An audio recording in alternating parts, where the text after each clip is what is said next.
Voilà, nous retournons dans les origines de la collection, puisque cette fois-ci, nous allons vous présenter un ensemble de 8 varlopes. Donc cette fois-ci, nous sommes bien en présence d'outils.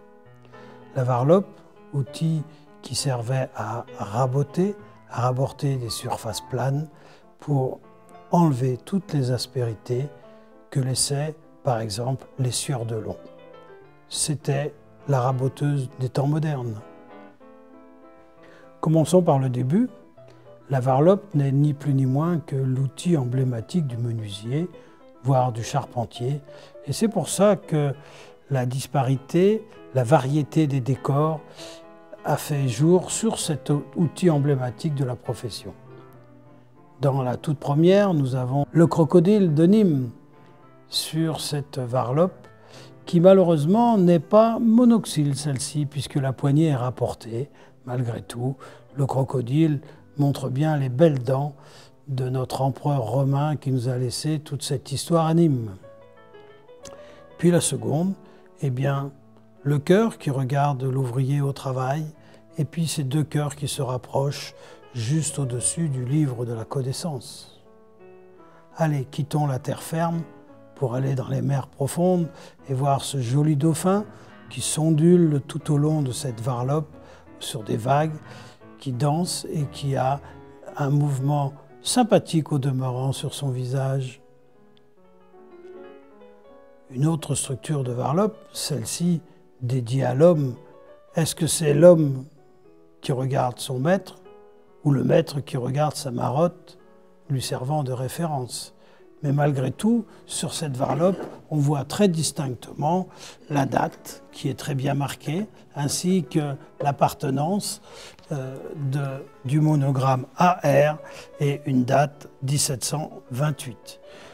N'oublions pas non plus ce bel enroulement qui va supporter la poignée.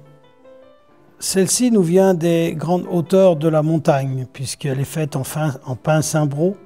Le pin cimbro, eh bien, c'était celui du Queyras, celui qui était au-dessus de 2000 mètres d'altitude. Et celui-ci, eh bien, elle a toutes les marques et tous les restes du travail, avec ses poignées, avec son support de doigt, son poussoir qui a été raboté pour ne pas écorcher la main, et cette magnifique feuille d'acanthe qui s'enroule et qui va supporter et le fer et la poignée.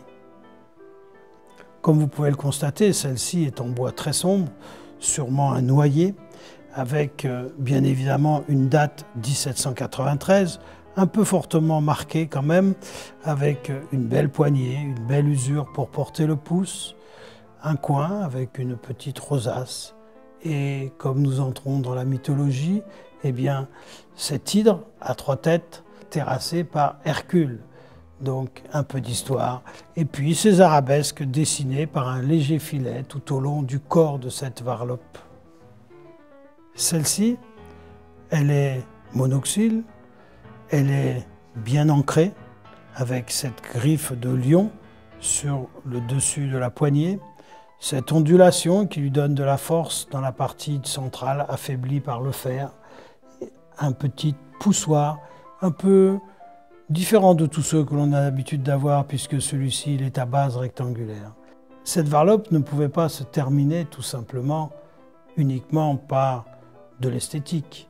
Il y avait aussi ce symbole de paix et de victoire par ce rameau d'olivier sur la partie avant et bien avancée de cette varlope. Allez, on va garder la plus belle pour la fin peut-être, parce que celle-ci, elle comprend tout.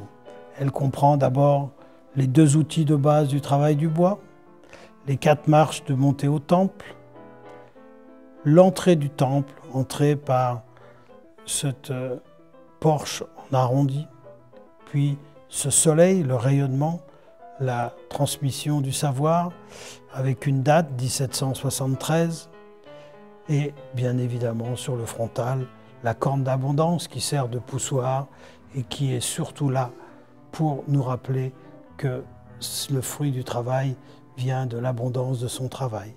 Sa poignée qui laisse toutes les traces d'usure et le poussoir sur lequel reposait le pouce.